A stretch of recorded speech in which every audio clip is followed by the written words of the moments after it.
Tony Payán, en Rice University. Tony, te agradezco muchísimo la posibilidad de estar contigo en esta entrevista.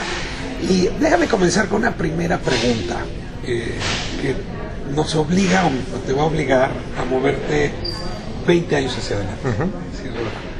Me gustaría que me ayudaras a dibujar, sin demasiado rigor, porque cuando uno imagina con tanto plazo no está demasiado rigor, ¿cómo puede ser el 2030 en Estados Unidos con respecto a la población hispana? Es decir, hoy por el censo 2010 sabemos que hay 31 millones de hispanos, sabemos que ha crecido en proporciones muy impresionantes esa población, que la población mexicoamericana representa 3/4, pero esta tendencia, por más muros, por más política antimigratoria, por lo que se ve no se va a detener. Un día en 2030 en la relación entre Estados Unidos y la población migrante mexicana en los Estados Unidos. Mira, es una pregunta que tiene muchas aristas. Primero que nada te voy a decir que cada vez que me hacen una pregunta de este tipo, en donde se me pide proyectar un poco el futuro, leer la bola de cristal y pensar un poco en esto, yo creo que hay que ser muy equilibrados en la manera de pensar en el futuro, porque las cosas nunca son tan terribles como muchos las hacen parecer, pero nunca son tampoco tan buenas como otros quisieran. En el caso de los hispanos, primero que nada hay que reconocer que hoy hay 52 millones de hispanos en el país, de los cuales efectivamente como el 70% son de ascendencia mexicana o mexicanos, o muchos de nosotros que somos mexicanos nacidos en México, pero que al final tenemos muchísimos años en este país y que ya conformamos parte de la población hispana de este país. Pero también hay varias tendencias importantes que hay que tomar en cuenta. Las proyecciones obviamente hablan de que hoy 1 de cada 6 habitantes de este país es hispano, y se habla de que la población hispana pudiera llegar a ser el 25%, más o menos en el plazo que tú estás indicando, que sería el 2030, en los 30 más o menos, que pudiera ser el 25%, 1 de cada 4. Me parece que es un crecimiento extraordinario, pero que también se basa en una serie de proyecciones muy importantes que tienen que ver con la fertilidad de la mujer hispana. Y lo que hemos visto en los últimos años es que la fertilidad de la mujer hispana ha ido decayendo, también en Estados Unidos.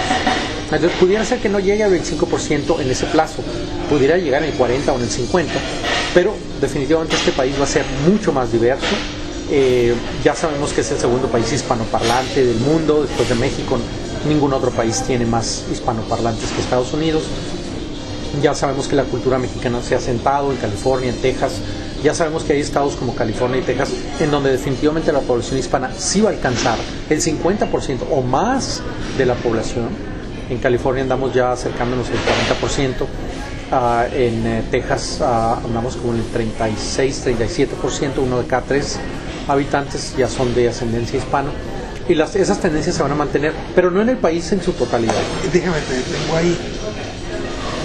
La pugna entre estados fuertemente poblados por hispanos y estados donde apenas empieza a haber migración hispana, supongo políticamente va a ser complicada. Ayúdame a ver ejemplos. Es decir, hablabas de Texas, California, Arizona, Nuevo México, y el otro lado, el Midwest, el otro, son lógicas distintas. Absolutamente. Yo creo que en Estados Unidos nunca puedes hablar de una política, un marco político, pudiéramos decirle monolítico en términos políticos, porque no, si te fijas en Estados Unidos, cada estado tiene una cultura muy diferente. En California, por ejemplo, tienes una cultura política muy diferente.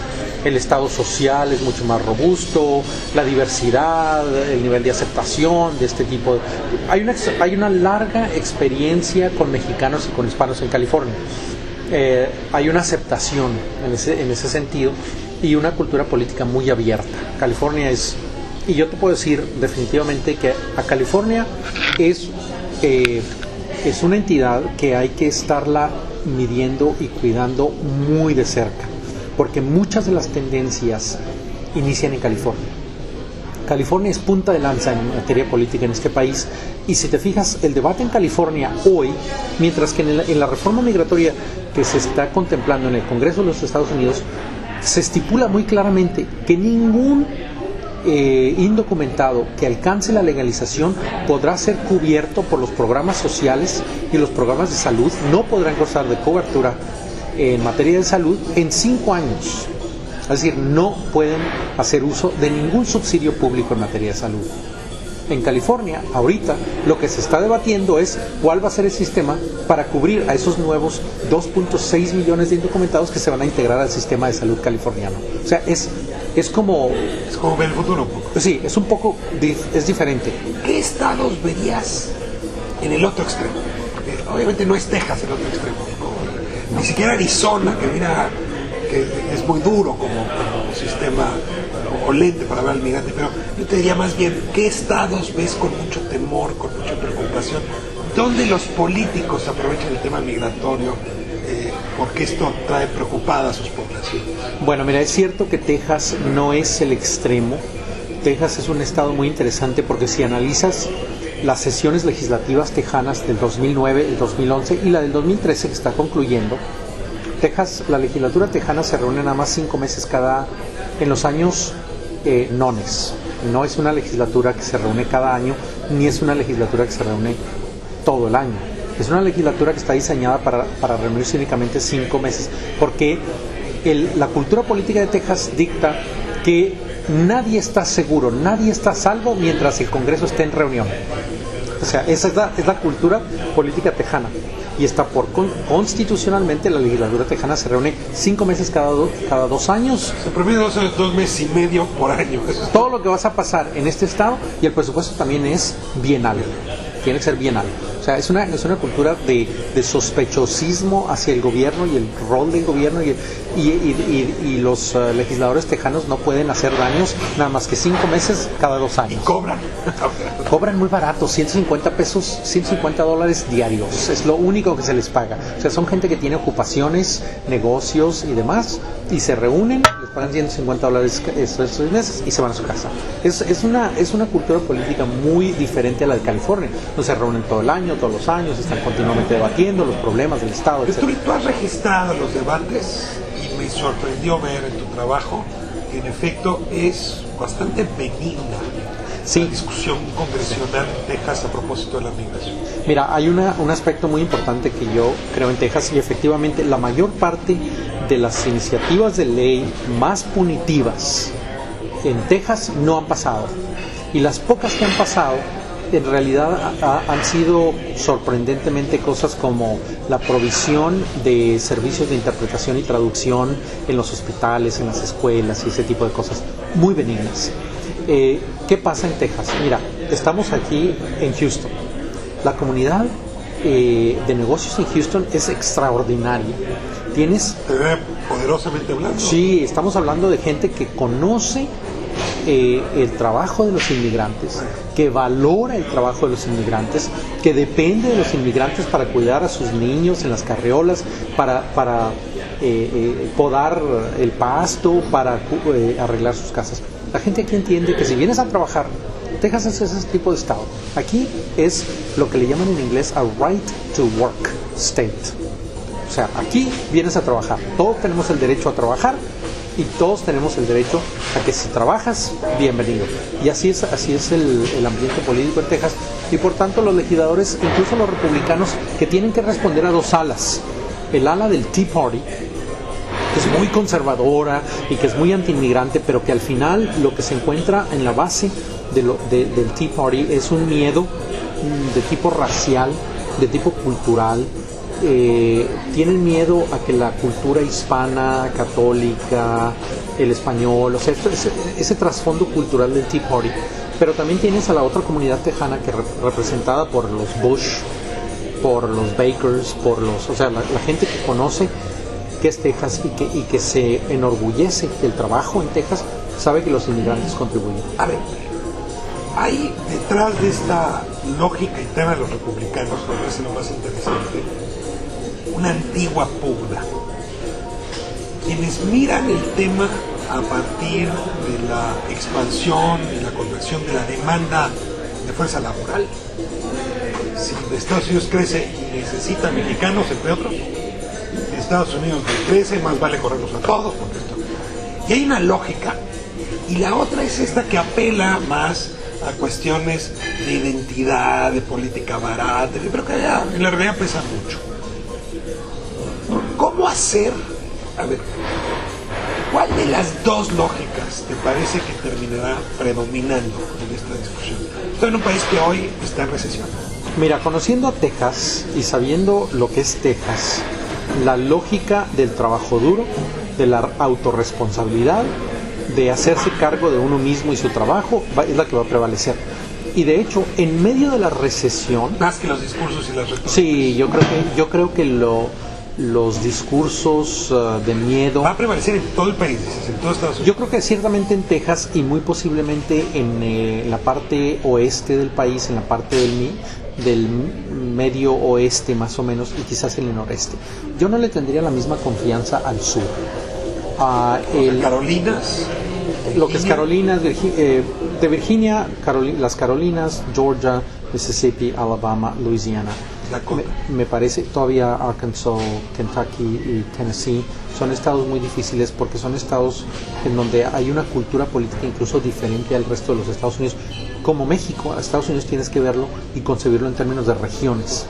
Texas, porque esa es la tan región grande, más conservadora, más allá de ser republicanos o demócratas, la más conservadora. Y si te fijas, son los que más las luchas culturales con un trasfondo ideológico cultural son mucho más difíciles en esos estados. Y es ahí donde los grassroots del Tea Party están más fuertes. Pues mira, es ahí exactamente donde el Partido Republicano tiene su base, en donde el Partido Republicano saca la mayor parte de sus votos, son los estados que siempre ganan. Ahora, para entender la fuerza de Texas, su fuerza del Partido Republicano versus este otro Partido Republicano, en promedio, ¿quién tiene más? Yo creo que ahí se pregunto, senadores y diputados. Para decirlo sí, bueno, yo creo que en Texas ha predominado la cultura de la economía, de la contribución económica, del trabajo, ese tipo de ideología. Y han sabido, estas dos alas del Partido Republicano, que han estado en contención, pero que al final no logran abandonar el partido porque el Partido Demócrata no representa un refugio para ninguna de estas dos alas. Han logrado neutralizar un poco el discurso ideológico en Texas. El discurso no quiere decir que no se da. Tú sabes lo que pasó anoche en Austin, en donde una senadora demócrata por la zona de Fort Worth, cerca de Dallas, hizo lo que se llama una táctica discursiva dilatoria, a filibuster. Habló 10-12 horas para tratar de impedir el voto sobre el aborto, porque de las 52 clínicas sobre el aborto que existen en Texas, esparcidas por todo el estado, si hubiera pasado esta ley que estaba siendo contemplada en la sesión extraordinaria de ayer, que concluyó la medianoche, posiblemente 47-48 hubieran tenido que cerrar y la oferta en materia de aborto se hubiera reducido en todo el estado, y creo que quedaría nada más una clínica en Dallas, 2 en Houston, una en San Antonio, y creo que más o menos 4 o 5 quedarían abiertas. Esta senadora utilizó esta técnica parlamentaria y se estuvo ahí 10-11 horas para que no pasara la ley. Entonces sí hay ese telón ideológico, cultural, liberales, conservadores, ese tipo. Pero no, en Texas yo creo que en la otra ala... Ahora, déjame notarte el número, porque entiendo bien, este tejano republicano sería más benigno con la migración. Sí. Pero si sumáramos todos los representantes federales republicanos, ¿cuántos están más bien en esta posición benigna y cuántos se encuentran en esta posición más estilo Arizona, más dura, más... para entender un poco cómo es la dinámica, sobre todo en la House de la casa? Bueno, mira, hay 2 senadores y hay 34 diputados por Texas. Yo estoy hablando de esos diputados, quizás en este momento no recuerdo, habrá que revisar el número, pero yo te he puesto que menos de 10 son demócratas, entonces hay que descartar de esos 34, unos 10, 12 demócratas, sí mucho. Estás hablando de cómo se divide la delegación republicana tejana de los otros 24, 25 que pudiera haber ahí. Yo creo que fácilmente la mitad son ultraconservadores, representan distritos rurales en donde la lucha ideológica más sureños, antiinmigrante, pues. Sí. Es el Texas sureño. Es el Texas del sur, pero también es el Texas no es el Texas de la frontera. No, sureño. Sí, el del East Texas, sí, pues, pero también el del lo que le llaman el Panhandle, que es allá en amarillo, la parte del norte de Texas, que es mucho más dura, y la parte rural. Si te fijas, es muy interesante ver cómo se divide Texas. Por ejemplo, en Houston hay 8 diputados de la zona metropolitana de Houston. Es bastante grande y la delegación de Houston es bastante importante. Y si ves, los diputados que representan la ciudad de Houston son demócratas, pero los diputados de los suburbios son republicanos.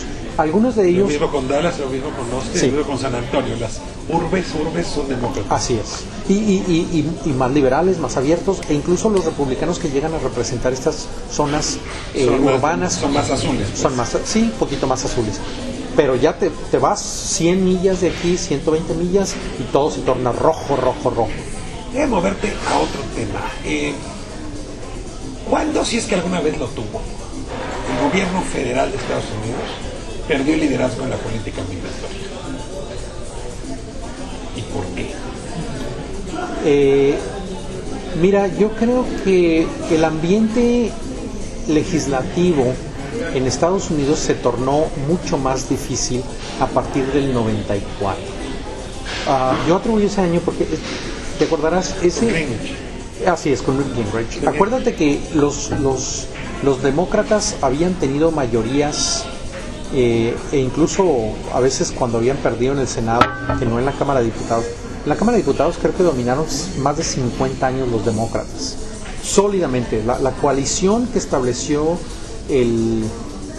Franklin Roosevelt en los 30s y 40s permaneció 50 y tantos años. Fue una coalición sólida en la Cámara de Diputados. De vez en cuando el Senado bajaba y cambiaba de partido, pero siempre muy igual. Y muchos republicanos eran más bien del norte, más liberales, más tolerantes. El problema con el movimiento conservador que surge en Estados Unidos y que abandera Ronald Reagan, por ejemplo, es que comienzan a surgir ciertos trasfondos ideológico-culturales, de miedo, de ese discurso de que estamos perdiendo nuestro carácter WASP, White Anglo-Saxon Protestant, y que hay demasiada migración, demasiados latinos, todo ese discurso.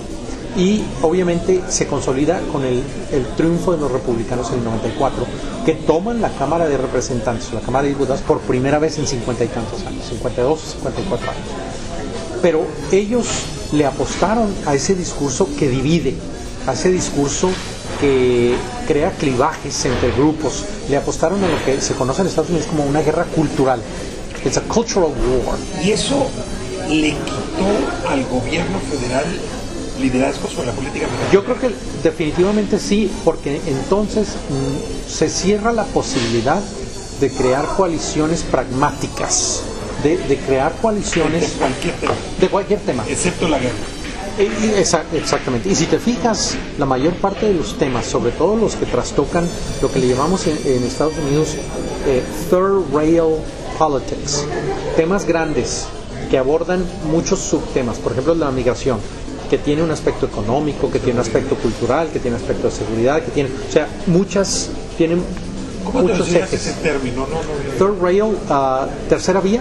Okay. Como el rail del tren, o sea, la tercera vía, temas de tercera vía, o sea, definitivamente que están atravesados por muchos, ¿cómo se llaman los del tren? Los troncos del tren, o sea, la tercera vía, y empiezan a meterse muchas temáticas muy difíciles. Temas complejos no se pueden resolver. No, y entonces ese fue el momento. Yo no estoy convencido que el tema migratorio se vaya a resolver. Sí. Pero he leído algunos de tus tesis y por eso quería empezar con esa pregunta en este tema, que es: el gobierno federal pierde el liderazgo. Y antes de hacerte la siguiente pregunta, ¿hay posibilidad de que lo recupere? ¿O de plano el gobierno federal no va a tener el liderazgo en varios años sobre la política migratoria? Bueno, aquí hay varias cosas que hay que considerar, y déjame regresarte a otro componente para tratar de contestar tu pregunta, otro componente. Cuando en Estados Unidos, por la naturaleza de la política americana, cuando el gobierno pierde el liderazgo en un tema, cualquier tema, derechos civiles, matrimonio gay, migración, cualquier tema que tú quieras, cuando el gobierno federal pierde liderazgo, lo que sucede es que los estados entran al quite y los estados empiezan a pasar leyes muy diversas que contradicen a las leyes federales, y la gente empieza a utilizar el discurso de que el gobierno federal está fallando. Por eso la pregunta, ¿desde cuándo empezaron las leyes migratorias restrictivas en los estados? Desde los 90s, cuando hubo la percepción generalizada de que el gobierno federal ya había perdido control de las cuestiones migratorias. Y te está pasando, te está pasando con la marihuana igual, con la guerra contra las drogas. La percepción de que la guerra contra las drogas ha fallado está haciendo que Oregón, que Washington, que Colorado, que California, que 18 estados y distritos federales estén pasando marijuana laws. ¿Por qué? Porque sienten que el gobierno federal ha fallado, entonces los estados entran al quite a tratar de resolver sus propios problemas. Ahora, en tu visión, es probable que entonces cada estado vaya a resolver en sus propios méritos el tema, que no vaya a haber un tratamiento nacional a propósito de la migración, sino habrá leyes Arizona Light, leyes Texas Light. Así es. A ver, en esa circunstancia no tiende a ganar la lógica economicista, es decir, pues entonces no va a ser la expansión, claro, sí. Pero los estados que requieren, son intensivos en mano de obra, van a tener leyes amables. Más abiertas. Las que no son intensivos en mano de obra o prefieren otro tipo de mano de obra, no. Mira, yo creo que esa sería la variable número uno, aunque no la única. Tienes razón, estados como Texas, y déjame darte el último número. La ciudad de Houston, en medio de la recesión económica del 2008 a hoy, ha producido 230,000 empleos. Es una ciudad muy dinámica, es una ciudad que no se deja vencer tan fácilmente. En cierta manera, a mí Houston es una ciudad que me sorprende, y el tema migratorio, porque es una ciudad muy acogedora. Tú sabes, por ejemplo, la alcaldesa de Houston. ¿Es gay? Sí, es gay, y ella anda en los desfiles con su pareja y toda la cosa, y tú dices, están los botudos con las muy machos con los sombreros y las botas, y están ondeándole la mano a la alcaldesa con su... Es una imagen cultural que te debe sorprender. Entonces tienes razón, yo creo que la lógica económica dominará en ciertos estados como California, como Texas, que al final, si te fijas dónde están los indocumentados, de los 11 millones de indocumentados hay 2.6 millones en Texas, en California, y hay 1.7 millones en Texas. Entonces ahí ya tienes el 40% de todos los indocumentados del país están en 2 estados, y puede prevalecer esa lógica. Pudiera haber estados también que den una respuesta benigna, no en base a las contribuciones económicas, sino a su apertura ideológico-cultural. Maryland, New Jersey, hasta Nueva York, porque son sociedades naturalmente diversas, abiertas. Ahora, te detengo aquí, porque el libro va sobre México. Esas no son poblaciones de atracción. Hay muchos mexicanos, pero no son polos de atracción de migración mexicana, son más puertorriqueños, dominicanos. En Florida encuentras centroamericanos y sudamericanos. Es decir, esas poblaciones más benévolas no son poblaciones donde hoy México, la migración mexicana esté impactando. Pero déjame hacerte la pregunta, ¿cabría que por esta actitud más mexicanos empiecen a migrar a Nueva York, por ejemplo? Sí, yo creo que de hecho ya se ha visto que ha habido un éxodo de migrantes de ambientes intolerantes como Arizona, y que se han ido a otros estados, y que definitivamente Arizona está perdiendo migración migrante. Está perdiendo migración mexicana, y la gente percibe que Arizona es un lugar hostil, y se mueven a California, se mueven a Nevada, se van a Colorado. De hecho, Colorado es un caso muy interesante. ¿Por qué Nuevo México, colindando con Arizona, es tan distinto? Además, es tu tierra, es decir, ahí está el cruce, el triángulo, pues. Texas, ya me lo explicaste divinamente, ¿no? ¿Por qué Nuevo México y Arizona son tan distintos? No hay caso.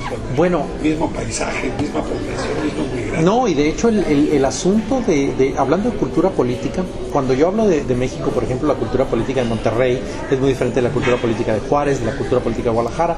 O sea, también creo que un análisis nacional es imposible. Son colindantes. O sea, sí estás hablando de Chihuahua y Sonora, pues. No, además estás hablando del asunto, en el caso de Arizona y Nuevo México, estás hablando que esos eran un solo estado y se parten en 1912, se crean 2 estados de lo que era en realidad el territorio de Nuevo México. Yo creo que consiste en las poblaciones que emigraron hacia esos estados y que se establecieron ahí. En lo que es Nuevo México hoy, que es el corredor del río Bravo, Río Grande, se establecieron poblaciones muy antiguas, de Madrid, de Taos, de Santa Fe, de Albuquerque, de Bernalillo. O sea, todo el antiguo Camino Real de Tierra. Todo lo que es antiguo era muy español, muy mexicano, muy... El sol. Sí, muy abierto, en ese sentido.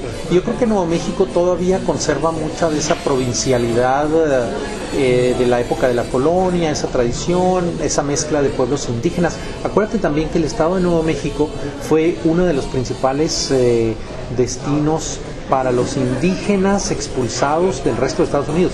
Oklahoma y Nuevo México fueron lugares para crear reservaciones y mandarlos. No, pero también mandaron indígenas de Michigan, de Nueva York, de Carolina, de Virginia. Muchos de los que habitaban esas zonas de este país los mandaron al oeste y terminaron precisamente en Nuevo México y en Oklahoma, principalmente. O sea, escogieron esos territorios como el destino de las poblaciones expulsadas de muchas otras partes de Estados Unidos. Entonces estás creando una cultura política muy diferente. ¿Y Arizona, Tucson y Phoenix, cuál es su lógica? El problema de Arizona, me parece, es que llegaron muchos blancos conservadores, mucha gente refugiada, un poquito de la que encuentras en Texas, como Sam Houston y Stephen Austin, que venían huyendo del gobierno, que eran pistoleros, que querían tener mínimo gobierno, mínimas regulaciones, mínima intervención del Estado, es una cultura muy diferente y no fue... Pero venían de Cincinnati también, ¿o de dónde vendrían? Bueno, venían principalmente de la costa este y del Midwest, pero eran gente de esos vaqueros, de esos que vivían en el outdoors, en las afueras, era gente que venía huyendo de eso. Y también se establecen poblaciones mormonas en el norte de Arizona, porque no puedes ignorar el hecho de que el norte de Arizona colinda con Utah y que obviamente ahí hay unas poblaciones, incluso la ciudad de Colorado, Arizona, es una ciudad casi cerrada al mundo exterior y en donde se cree que se practica muy activamente la poligamia. Entonces, y además entonces llegan muchos mormones, de esos que buscaban un poco perseguidos por el gobierno. Sí, y que buscaban la libertad propia de establecer sus comunidades como ellas las querían. De hecho, te acordarás que los mormones querían separarse de Estados Unidos y establecer una república que abarcaría desde Wisconsin hasta San Diego. Ellos tenían un proyecto, un proyecto de república independiente mormona que tiene sus límites y toda la cosa. Pero si ves en Utah, hay muchas comunidades mormonas en Colorado. Los mormones influyen en la cultura política de Arizona. Sobre todo en el norte. En el norte de Arizona son fuertísimos y eso se traduce en votos. Pero Arizona es de esos estados así, partidos y en cierta manera jalados en ambas direcciones, porque en el sur tienes una cultura en lo que es Nogales, lo que es Tucson, que es una cultura muy mexicana, muy abierta, muy tolerante, y de hecho los representantes del sur de Arizona son demócratas. Pero en el norte tienes una cultura mormona, y luego tienes... Hay migrantes mexicanos en Salt Lake City, en Colorado, Arizona. Claro. Sí ha habido migración mexicana. Sí ha habido muy poca en Colorado, Arizona, pero en Salt Lake City sí. Y yo me recuerdo haber platicado con un inmigrante en Salt Lake City, en Provo, que es una ciudad al sur de Salt Lake City, y él trató de iniciar un pequeño periódico en español para la pequeña comunidad, no es muy grande, pero hay una pequeña comunidad de mexicanos, y él trató de iniciar un periodiquito, una prensa, muy mal, porque ahí no pasa nada si no es de alguna manera vetado por los obispos, los elders de los mormones. No es entrevista, pero te encargo, si tienes sus datos, voy a pasar, por favor, me encantaría entrevistar. Sí. Cierro con este tema, me alcanza a explicar muchísimo más el tema de Arizona y en ese sentido sus pleitos o su distancia con México. Ahora, tú has estudiado bien variaciones en el tiempo de la opinión pública. traías un dato de algún sondeo que se hizo, un 60% de estadounidenses a favor de la reforma migratoria. Ahora, ¿a qué reforma migratoria se refiere? Es decir, porque a ver, ahí está la etiqueta, reforma migratoria, pero ese 60%, ¿de qué reforma migratoria está pensando? ¿Es una que les proteja o una que les incluya? ¿No? Porque todos podemos estar de acuerdo con un tema, pero cuando lo definimos... Mira, yo creo que ya en este momento, cuando estás hablando de 11 millones de personas en un país que tiene 312, 315 millones de habitantes, y en donde los migrantes ya han empezado a circular en estados donde no se esperaba, Maryland, New Jersey, Carolina, Virginia, Georgia, en todos lados, yo creo que ya muchos americanos empezaron a tener una experiencia con los migrantes. Y empiezan a ver que los migrantes en realidad son gente que contribuye, que trabaja. A pesar de la dureza de este país en muchos sentidos, yo creo que el americano tiene un sentido muy profundo, fundamental de lo que es la justicia y lo que es la injusticia. Y lo vemos cómo se da en el discurso político. Y yo creo que al final empezaron a decir, a ver, estos migrantes ya están aquí, ya tienen sus familias aquí, ahí están, mira, aquí está ese cortando el césped, aquí está cuidándome el bebé, y empezaron, entonces la gente empieza a decir, pues ya están aquí, ya déjenlos en paz. Yo creo que tiene el apoyo tiene, la principal vertiente de ese apoyo es qué hacer con los que ya están aquí. Yo creo que ese era uno de los grandes temas. El otro tema tiene que ver con la seguridad fronteriza, y el tercer tema tiene que ver con a quién dejar entrar. Vamos a entrarle uno por uno, ¿no? Ya de alguna manera los que están aquí lo responderías con la pregunta de cómo viene la reforma migratoria, déjame dejarla al final. Entonces, me voy a centrar en las dos que tú estás planteando. Uno tiene que ver con que si este país crece, va México, Centroamérica y quizás Latinoamérica seguir proveyendo de mano de obra. Entonces, tú has hablado de un método flexible, de visado flexible, que se acompañe más con la realidad económica. Indexado a la realidad económica. Explícame esta idea de un método flexible, porque pues el bracero ya no es posible repetirlo, este otro está dañando mucho la dignidad de los derechos de los migrantes. ¿Cuál sería en tu mirada ese método flexible de ingreso de mano de obra cuando la economía lo necesita? Mira, yo creo que ahorita la principal inflexibilidad en el sistema de visado tiene que ver con el hecho de que hay un límite de visas anual y que únicamente el Congreso puede cambiar ese número. Son tantos cientos de millones. A nivel nacional a nivel nacional hay un número límite. El límite, estamos hablando de las visas de trabajo, de las visas laborales. Hay una local que es regulada por un gobierno federal que al mismo tiempo no sabe ni puede responder. Correcto. Entonces, haz de cuenta que si tú eres un inmigrante de Estados Unidos, te van a decir bajo qué categoría estás inmigrando, cuál es tu visa, qué tipo de trabajo, qué tipo de visa, porque también el tipo de trabajo depende del tipo de visa. Y bueno, si se acaban las visas, si llega junio y se acaban las visas, te vas a tener que esperar hasta el siguiente año cuando se vuelven a abrir la cuota de visas para ese otro año. Entonces hay mucha gente, hay 4 millones de personas en la lista de espera.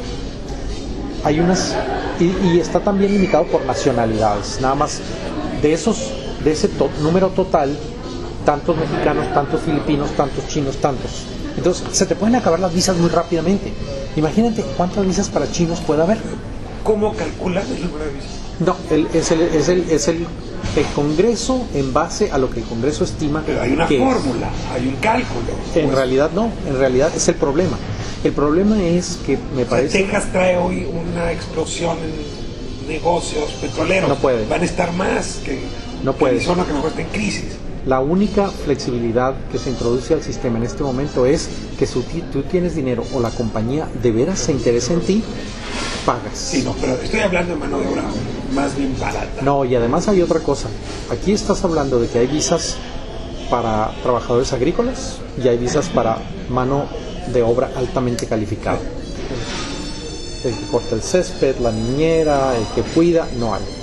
No hay una visa en sí. Tú has hablado mucho de que no está protegido el sistema de visas en materia de servicios. Que ahí es donde está el asunto. Es que no hay una manera para que alguien diga, yo tengo un restaurante y necesito un cocinero y no encuentro aquí un cocinero. no hay una visa que diga es para cocineros, o es para meseros, o es para cuidadores de vacas. Por ejemplo, ahorita uno de los grupos que mayormente apoya la reforma migratoria son, te sorprende de dónde viene, son la industria equina de los Estados Unidos, los ganaderos. ¿Por qué? Porque la mano mexicana es buenísima para cuidar vacas y borregos y chivas y caballos y para hacer ese trabajo. No hay una visa para gente que se dedique a lo que sería animal husbandry. Ahora, ¿tú crees que debería hacerse una visa así de clasificada o cómo? Todavía no te hablo de los calificados, sí, sí, ni de los ricos que están, no, sino en este segmento de la demanda laboral, ¿qué tipo de sistema tendría que diseñarse? Pues mira, yo creo que tendría que yo creo que tendrían que designarse tipos de habilidades o de niveles de habilidades. No te puedes meter a la dinámica de decir hay 5,000 visas para cuidadores de caballos, hay 5,000 porque sería muy específico. Tienes que flexibilizarlo por industria, no por región, por sector. No convendría hacerlo por región.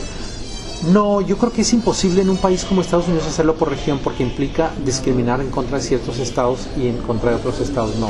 Yo creo que eso seguramente alguien retaría esa ley y sería declarada casi ipso facto anticonstitucional.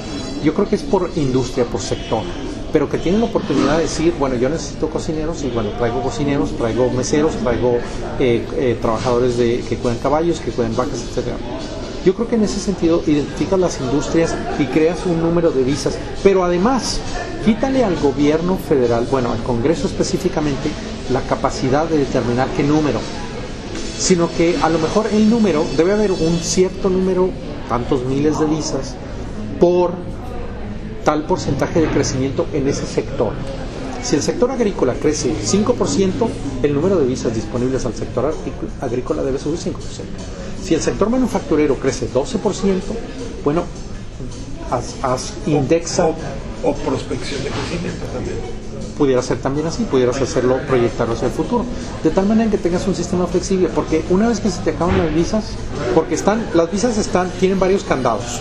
Tienen el candado de las habilidades, tienen el candado del total anual y tienen el candado nacional, de cuotas nacionales. Son muchos candados.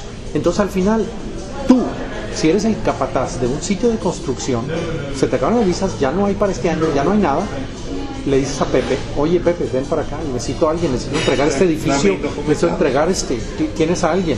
Y claro que Pepe llama y dice, oye, acá hay trabajo, vente. O sea, la migración al final es micro, es una decisión individual. Y es una decisión individual informada que hay quien te dice, te tengo trabajo. Ahora, además para atender sectores. Hay el mito todavía en México de que el sector primario es el que demanda más. Pero al otro lado yo me he encontrado que en la zona industrial de Colorado, en Denver, es muchísima la demanda, sobre todo gente de Durango.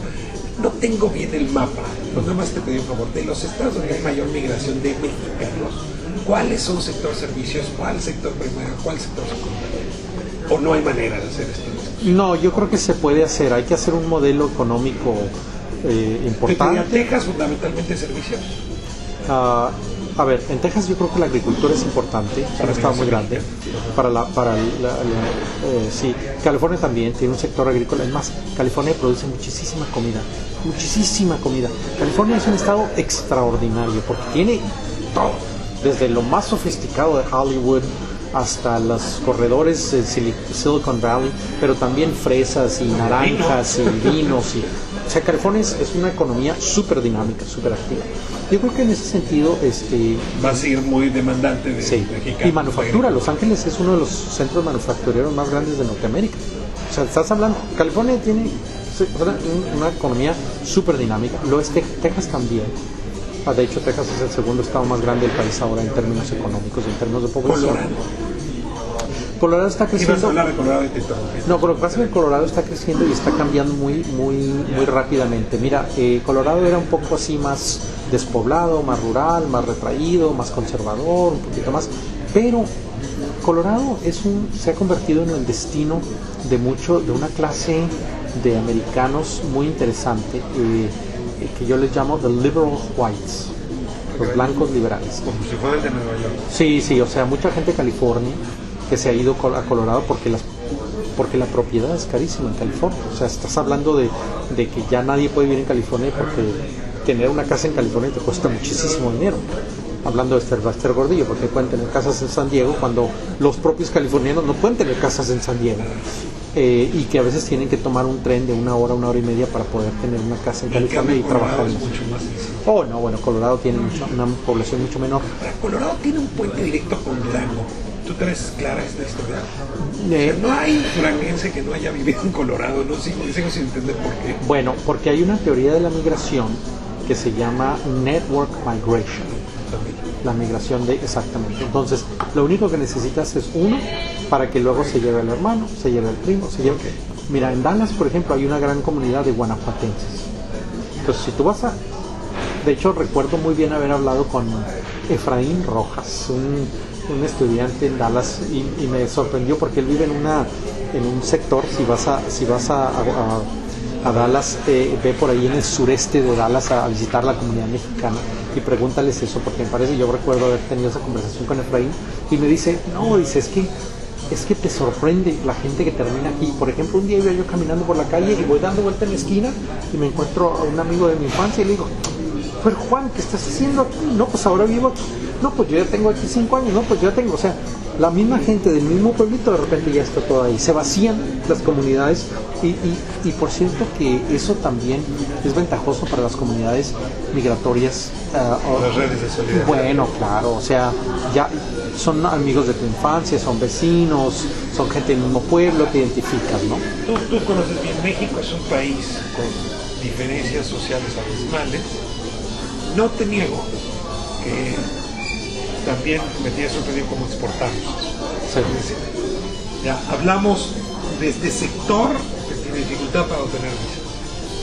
Pero veo aquí en Goodlands que ahora hay un club que le llaman de los 10. Y son mexicanos que ingresan a ese club porque vinieron a invertir al menos $10 millones. Entonces, no es un mito, me tienen muy sorprendido. Son los que huyeron después del evento. Qué lástima que no tengas tiempo de ir a The Woodlands. Voy ahorita. ¿Ahorita vas? De ahí me voy a... No puedo hablar ya con nadie, pero voy a ver. Te vas a ir al norte y sí. Te vas a decir The Woodlands. Ahora a veces hay gente que se refiere a The Woodlands como Little Mexico. Esa es la expresión. Little Mexico. Y te voy a decir por qué. Te voy a dar nada más el panorama de un evento al que fui recientemente y me pareció extraordinario y a veces voy a estos eventos a observar porque obviamente te ves así como que no cabes, como que no eres parte, y te voy a decir por qué. Hay una asociación, si las puedes localizar, se llama Amiga Asociación o Asociación Amiga, están en The Woodlands. Yo seguramente las encuentras en línea. Ellas acaban de iniciar su club, Asociación Amiga, en The Woodlands. Y trajeron como conferencista magistral inaugural a Margarita Zavala. Y Margarita Zavala vino y dio una plática sobre migración y platicó. Había como 500 mujeres, todas mexicanas, hispanoparlantes, todas emperifolladas, enjolladas, bien vestidas, y tú te preguntas, bueno, ¿quién es esta gente? O sea, ¿quiénes son esas 500 mujeres? Yo que estás sentado observando en el auditorio, ahí en el centro cívico de The Woodlands, observando, a ver, ¿qué onda? ¿Quiénes son estas mujeres? Y empiezas a platicar con ellas antes del evento, después del evento y te das cuenta que son las esposas de los empresarios mexicanos que tienen negocios en México, pero que decidieron trasladar a sus familias a Houston, porque de aquí a México es 1 hora 50 minutos, ya estás en 2 horas, o de aquí a Monterrey menos, incluso 1 hora, ya estás en Monterrey, pero que entonces tienes sus negocios y ellos pudieran ir y venir. Rentan aviones, van, vienen, hacen su negocio y regresan, pero aquí están sus familias y sus hijos por cuestiones de seguridad, por cuestiones de... El éxodo de la clase empresarial, de la clase media alta de México ha sido extraordinario. Y empezó en 2008. Yo creo que ya había unos antecedentes, pero yo creo que se ha aumentado considerablemente desde el 2007-2008 más o menos. Me dicen que hay casas de verano. Sí. Solamente vienen a pasar el verano. Muchísimas. Tienes que ir a The Woodlands.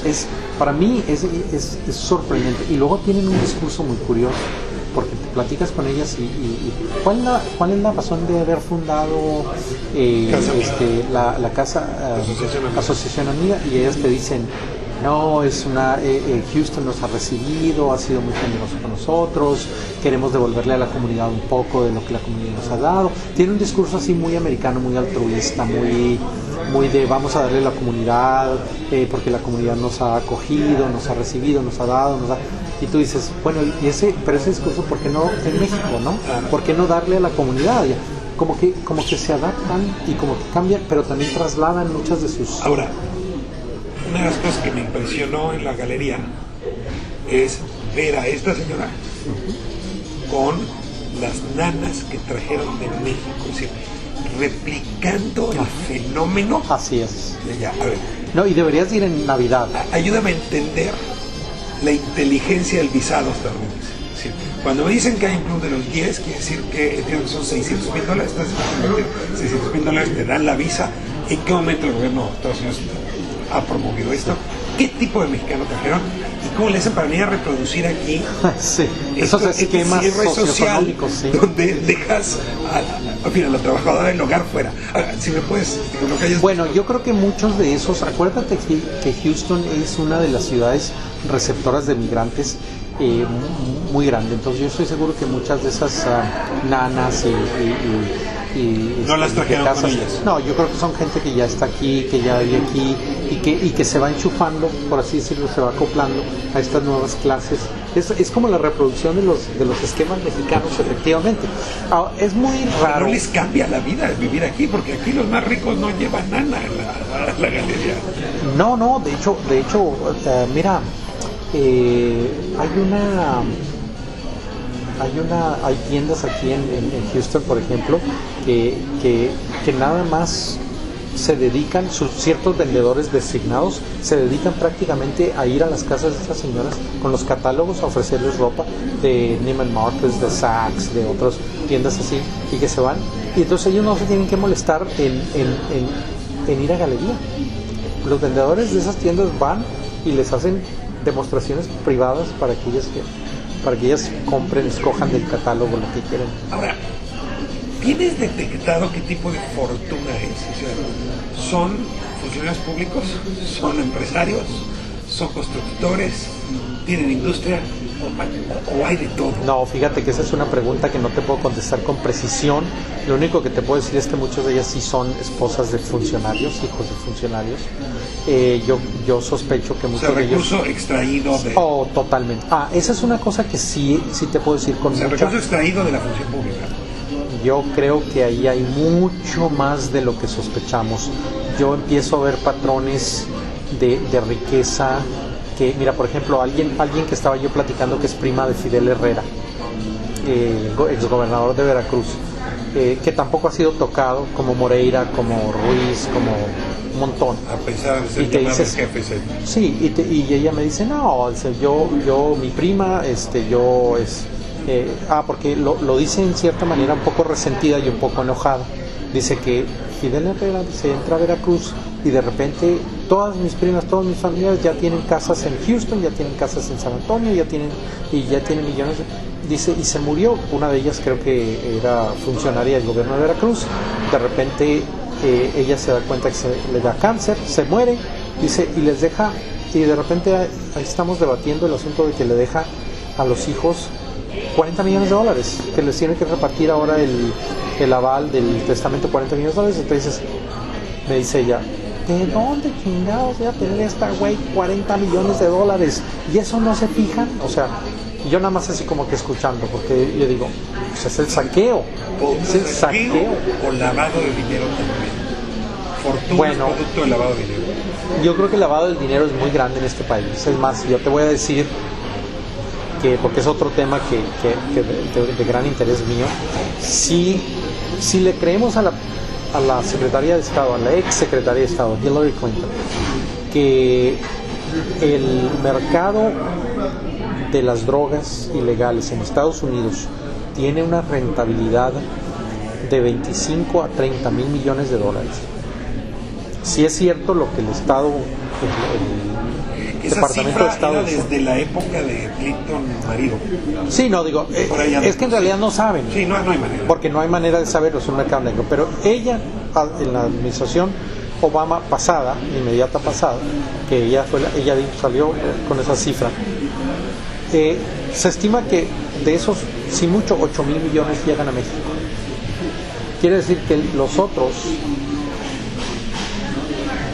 15 a 20 mil millones se quedan aquí. Son lavados aquí se quedan, aquí es el consumo. Y además, si sigues la cadena un poco, te das cuenta que el margen de rentabilidad se va acrecentando conforme va bajando la droga, ¿no?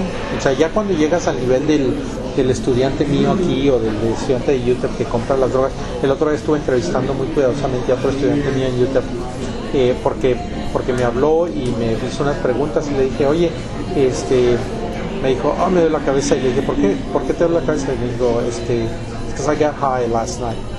Digo, ok. Y ya le empecé a preguntar, ¿con qué? No, con Ritalin y marihuana y alcohol y quién sé qué.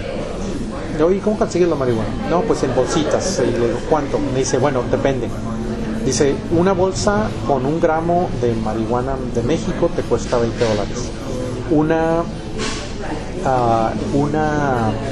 con una bolsa más o menos así. Pero 1 gramo de marihuana de California, Oregón o Washington State, que es mucho más, es igual $20. Pero por esta te dan 1 gramo, por esta te dan 1 onza. O sea, porque la marihuana de México es de baja calidad. No le han metido mucha ingeniería todavía, no sé si el Chapo ya esté trabajando en eso, pero no la han modificado genéticamente como lo han hecho aquí, en donde ya alcanzas hasta 60 veces más el nivel de THC. Entonces él puede decidir en El Paso, Texas, ¿okay?, si quiere marihuana de Washington State o mexicana. O sea, y depende, los precios varían mucho, depende del producto, y todo eso. Entonces, no sabemos cuánto, pero la realidad es que cuando él paga 20, obviamente hay un dealer que se queda con $3-4, y luego hay uno que les suple que se queda con otros 3-4, y luego hay otro.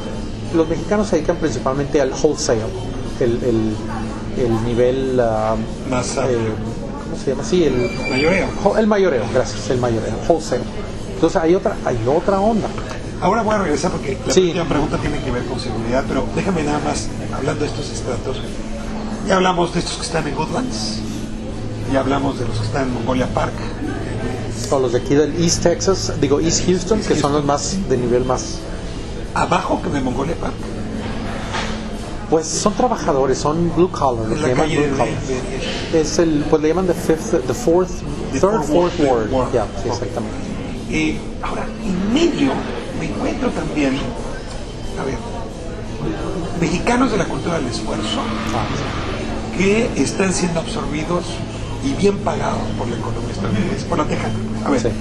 Veo al muchacho que está trabajando en IKEA, veo al muchacho que lo contrataron en una empresa petrolera, y que, bueno...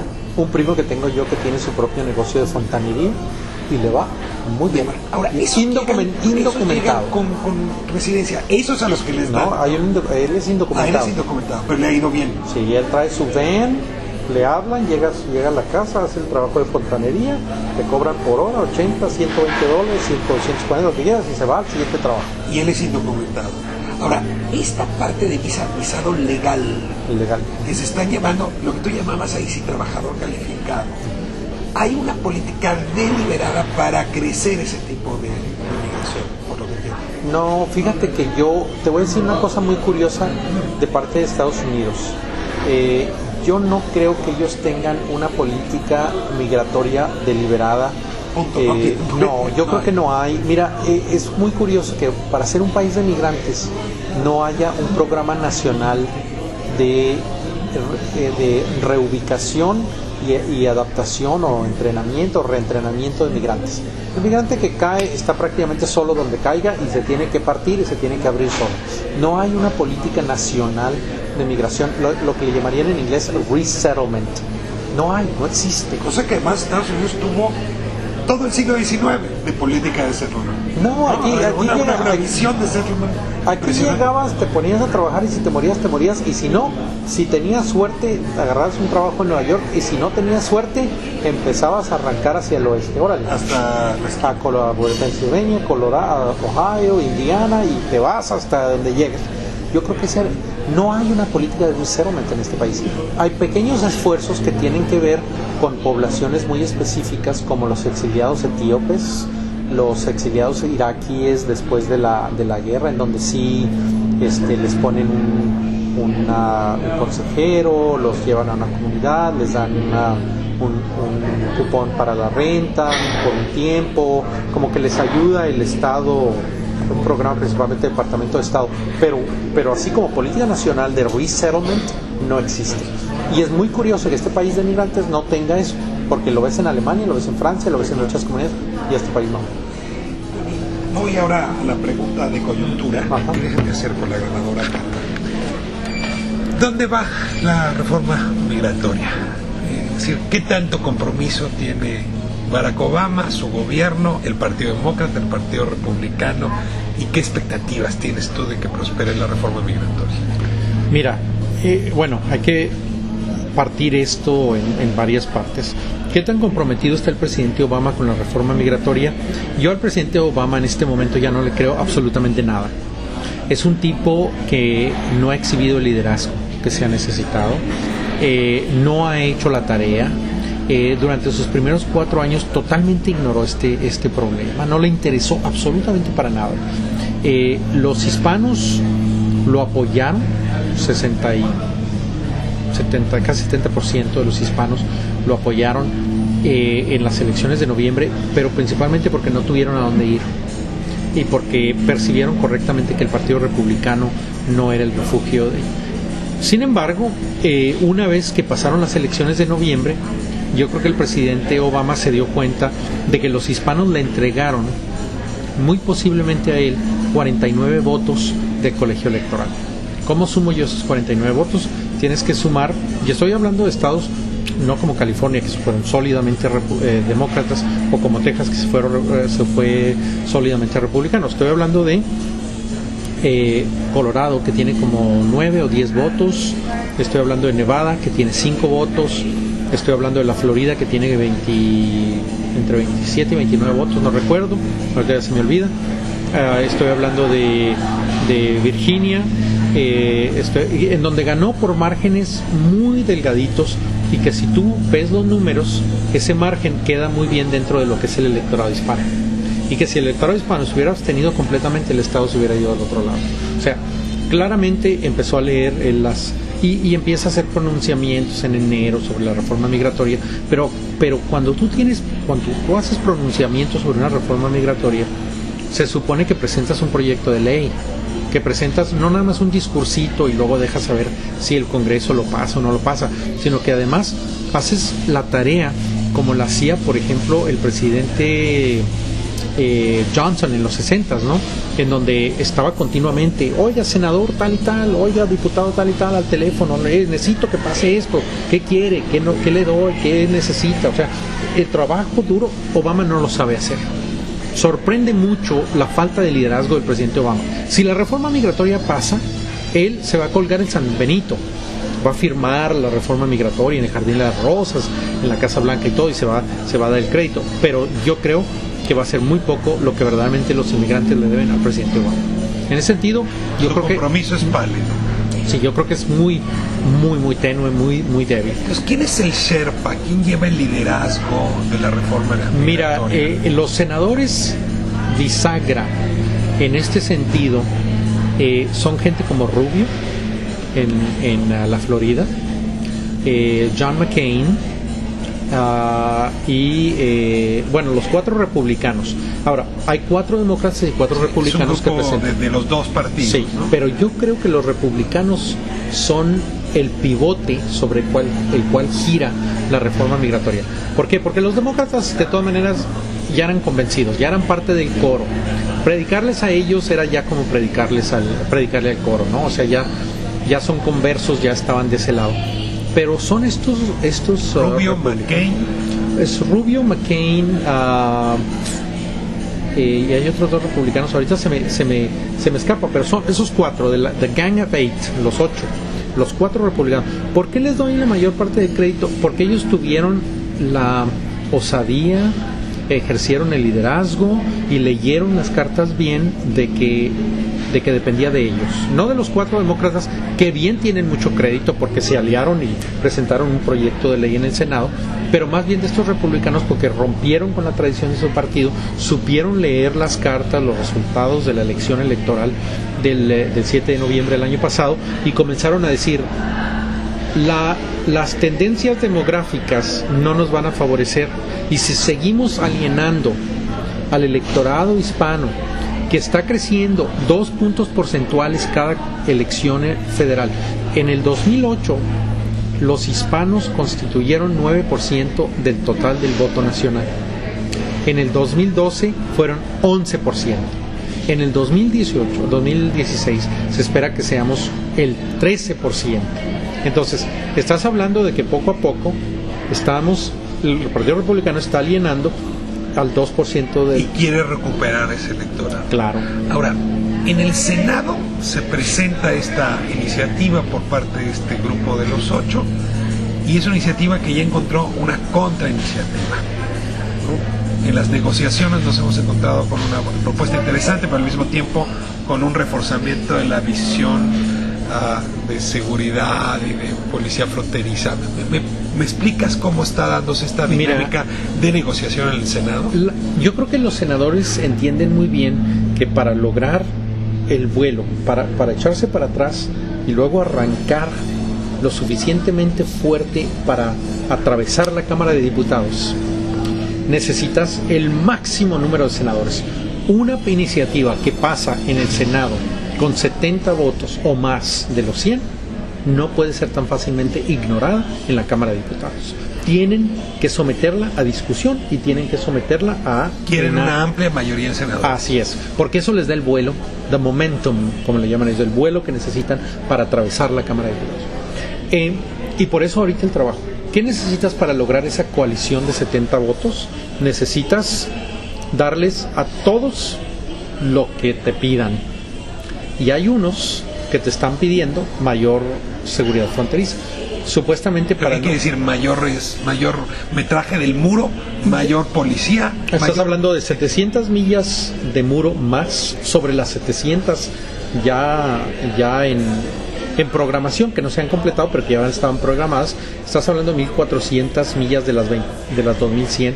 2/3 partes de la frontera va a ser un gran muro. ¿Okay? Sí, es que no más. Estás hablando de doblar la patrulla fronteriza de 21,000 a 40,000 elementos, una armada. Ahora, mucho cuidado porque recientemente salió un reporte de que la patrulla fronteriza está rehusando presentar los números de cuántas veces los agentes de la patrulla fronteriza han disparado contra mexicanos, migrantes mexicanos, e incluyendo mexicanos que se encuentran del otro lado de la línea divisoria. Ahí hay un problema muy grave, y cuando hay una agencia gubernamental que crece de manera tan rápida... De a 40,000, los disparos también crecen. Okay. Entonces están pidiendo eso, más muro, más policía. ¿Cuánto cuesta eso? Bueno, están hablando de pedir $30,000 millones. ¿Y el contribuyente estadounidense está dispuesto a pagar eso? Pues mira, yo creo que en este momento hay las condiciones para que todo el mundo diga, si eso es lo que se requiere, si ese va a ser el costo, si ese va a ser el precio, creo que vale la pena. Entonces, a cambio de sacar adelante la reforma migratoria, concedieron. ¿Ves que se logren los 70 votos en el Senado? ¿Cuál es tu pronóstico? Bueno, estoy viendo 68 seguros. Seguros, ya. Seguros. Estoy viendo 2 indecisos que no han dicho absolutamente nada de... Pero 68 es casi 70, ¿no? En el momento se logra con 60. Tú sabes que en el Senado cualquier cosa pasa con 60. Entonces 68 ya es muy seguro. Lo que pasa es que si puedes lograr esos 2 más, mejor. Y si puedes convencer a varios, no, mejor. Cuéntame de Cámara de Diputados, esa es otra lógica distinta. ¿Cómo está la composición ahí? ¿Los demócratas están unidos, los republicanos están separados? ¿Cómo está? Mira, el asunto de la Cámara de Diputados es muy complejo porque ahí hay otro candado que no existe en el Senado. Uno de los candados es, una resistencia y un candado. El candado es que los republicanos que constituyen la mayoría en la Cámara de Diputados dicen que nada puede pasar si no es por lo menos con el 50% más uno, o sea, una mayoría de los republicanos. O sea, no pueden ser nada más los 158 o 160 demócratas y 60 republicanos para lograr el 50% más uno, sino que de los 240 o 260 republicanos que hay, 120, 130 tienen que votar por ahí. Y si la bancada republicana en la Casa de Representantes impuso esa regla para no partir del Partido Republicano. Así es, o sea, yo creo que ellos dicen todo tiene que pasar por mayoría y si no pasa por mayoría no pasa. Tiene que haber algunos del Tea Party metidos en esta reforma para que pase. ¿Eso es lo que quiero entender? No, yo creo que es no necesariamente. Yo creo que ellos lo están viendo así como que no puede el Speaker of the House, el presidente de la Cámara de Diputados, sencillamente pasar algo con los demócratas y unos poquitos republicanos.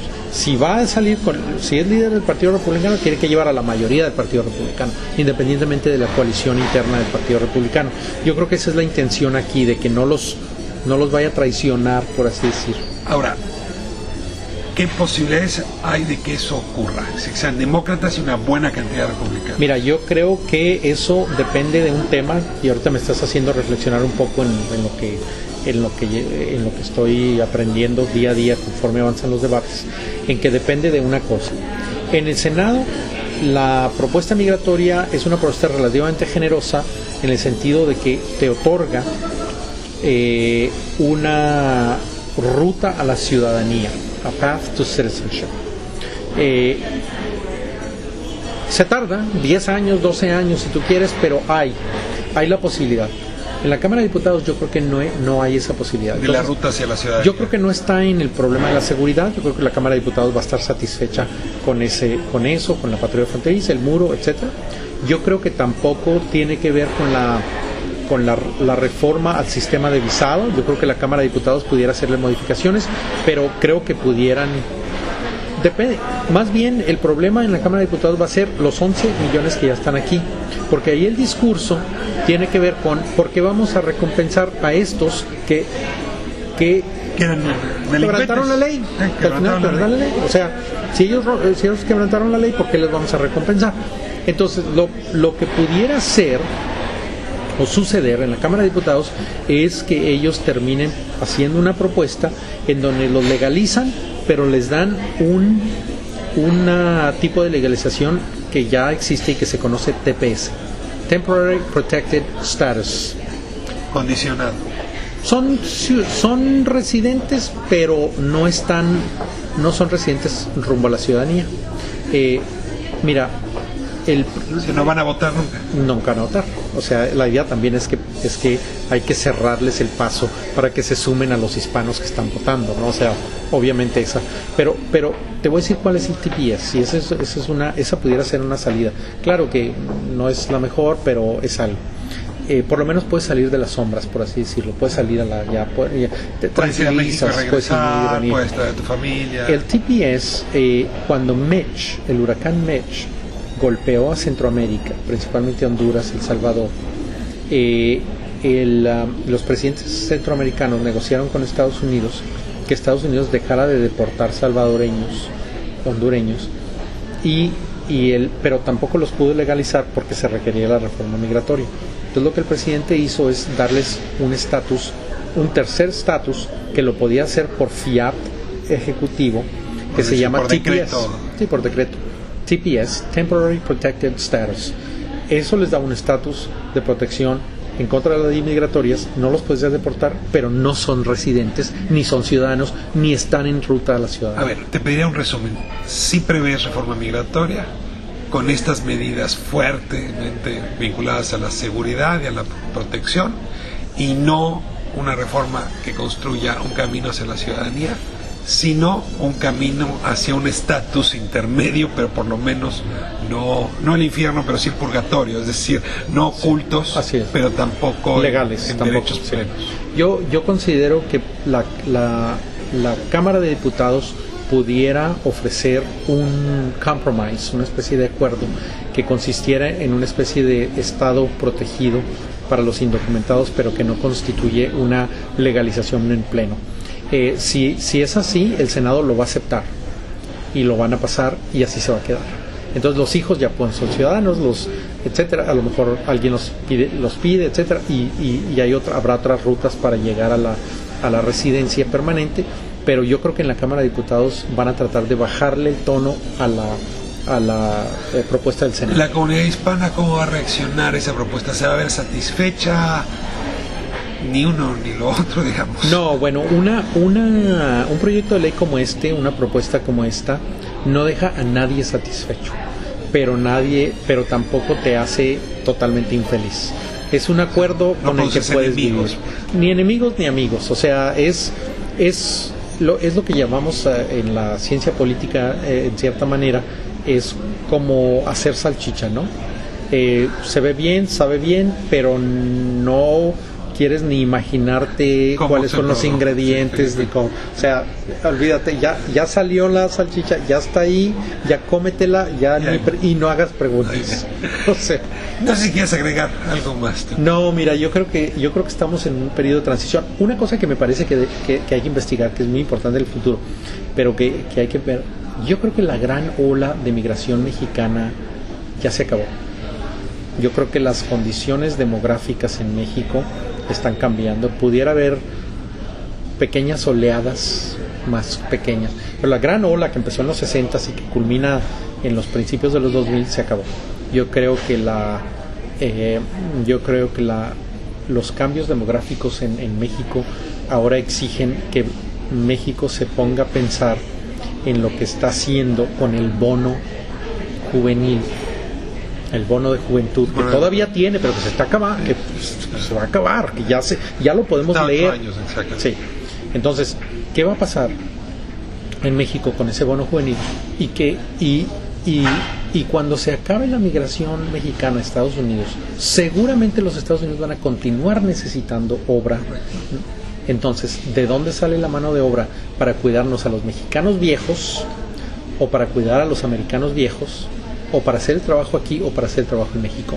Yo predigo que en el futuro la ventaja va a ser para Centroamérica, y que los mexicanos y los americanos vamos a estar compitiendo por atraer migrantes centroamericanos y sudamericanos posiblemente, pero yo ciertamente siento que centroamericanos, y nosotros nos vamos a pelear por ellos. Es la predicción que no querías hacer cuando te hice la primera pregunta. Sí, ya la hiciste. Es difícil, pero yo creo que ahí va. ¿Tú te defines binacional, bicultural? Pues sí, mira, yo tengo muchos años, nací y crecí en México. Yo soy chihuahuense, mis padres viven en Chihuahua, en Parral, y mis hermanos Monterrey, Guadalajara, México, y voy a menudo. Soy bilingüe, bicultural, me parece. Yo nado aquí bien y nado allá bien. O sea, eso lo defines como bicultural. Sí. Bilingüe, bicultural, binacional. Las tres características. ¿Tú eres de los que puede permitir que la población mexicana que vive aquí y la población mexicana que vive allá mantengan puentes de comunicación? Te voy a orillar otra vez a la predicción y a la bola, pero ¿tú ves esos puentes fortaleciéndose, o en realidad son dos identidades mexicanas que tenderán a distanciarse? Mira, yo no veo a la comunidad mexicana en Estados Unidos organizada. Yo creo que para tender puentes tienes que organizarte, y los mexicanos como que tenemos una cualidad nativa muy interesante que se llama la desorganización. Si tú comparas, por ejemplo, el lobby mexicano con el lobby cubano y el lobby judío o israelí, son noche y día. Aunque los cubanos la comunidad cubana en Florida está cambiando muy rápidamente, ya hay nuevos jóvenes que ya ni se identifican con Cuba, que ya están mirando, ya se sienten más americanos, ya no tienen el odio a los Castro ni nada de eso, ya es otra generación, los más canosas ya pasaron y todo eso. Entonces sí está cambiando la comunidad cubana, pero yo creo que la israelí, por ejemplo, sigue siendo una comunidad que se siente judía, que se siente israelí, que se siente binacional, y que tiene procesos. Sí, no, y el lobby judío en este país es el lobby más poderoso por excelencia, y que tú sabes que tienen una enorme influencia en la política exterior de Estados Unidos hacia Israel y hacia el Medio Oriente. Como LULAC o como todos estos, no los ves igual. No. Son pobres. No, y sabes que son grupos dedicados a las necesidades básicas en derechos civiles, económicos, sociales, salud, culturales educación, de los latinos americanos. No tienen la capacidad ni la visión de ser el puente hacia México. Yo creo que hay una nueva generación de gente que sí tiene la capacidad, los AM, la Asociación de Empresarios Mexicanos, gente, por ejemplo, los que estamos estableciendo en Centro México, que nos vemos como multinacionales, que nos vemos como una clase móvil, ágil, ciudadanos del mundo, sí, que también tienen que ver con México y con el mundo. Así es, yo creo que, pero no somos todavía una masa crítica, o si lo somos, no estamos articulados. De este lado. Ahora, del otro lado estás encontrando interlocutores. O sea, tu preocupación, tus inquietudes, tus temas, ¿encuentran una buena escucha en la academia, en la política, en el gobierno mexicano? Sí, yo creo que sí, excepto que los mexicanos del lado de México no están todavía acostumbrados a hablar del tú por tú, no han definido sus prioridades y no han definido tú por tú con los mexicanos en Estados Unidos. Con los mexicanos en Estados Unidos, y no han definido sus prioridades, qué es lo que quieren lograr específicamente. Como que siempre es a la defensiva. Mira, por ejemplo, ayer viste a José Antonio Meade publicar en El Universal, yo leo los periódicos de los lados ávidamente todas las mañanas, es lo primero que leo, y dice, estamos en peligro con Estados Unidos. O sea, ¿cómo estamos en peligro con Estados Unidos? Ese es el título de la pequeña pieza, en respuesta a la enmienda Coker-Hoyman, ¿no? O sea, en donde estás hablando de que 700 millas de muro más, 20,000 agentes de la patrulla fronteriza. Claro que como secretario de Estado, como secretario de Relaciones Exteriores, tiene que dar una respuesta dura.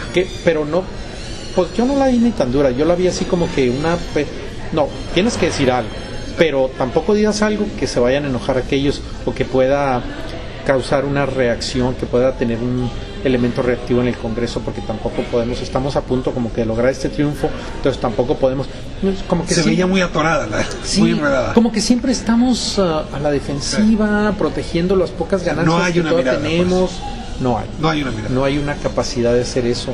Yo creo que la comunidad que más pudiera ejercer el liderazgo es la comunidad empresarial multinacional. Tus compañías como Bimbo, Leche Lala, todas las compañías. Esas pesan. Sí, pero te fijas, por ejemplo, en Estados Unidos, cómo las compañías mexicanas empiezan a dominar, pero incluso como que tímidamente se esconden, ¿no?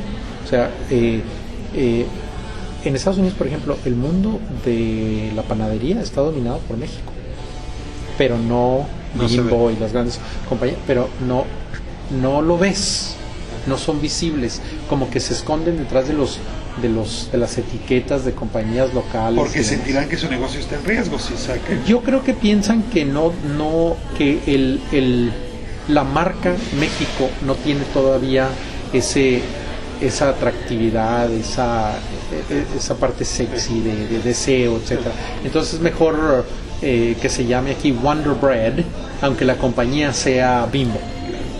Y así están las cerveceras, así está el pan, así está la leche. Leche Lala tiene grandes consorcios productores de leche aquí, pero se esconden detrás de Broad Milk, etcétera. Y ahí es donde tú dices, está la simiente de un ejercicio de lobby mucho más orquestado, más fuerte, más... Así es, pero tenemos que voltear la imagen de México de tal manera en que empiece a ser una imagen aceptable, deseable.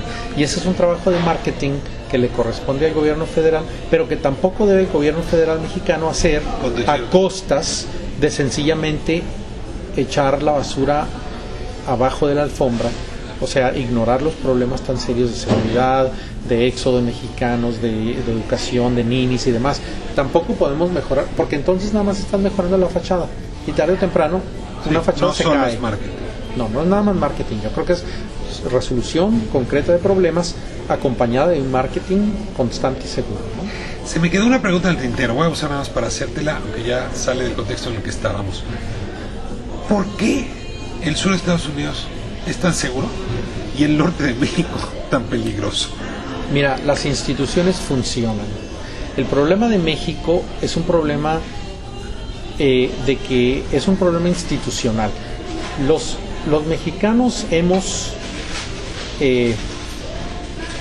descentralizado, repartido, desquebrajado el poder que antes era muy piramidal y muy vertical.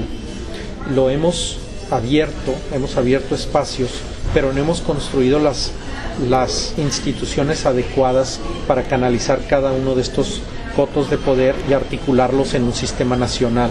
Entonces tienes alcaldes que cometen tremendos abusos, tienes gobernadores que se meten a las arcas, o sea, tienes una...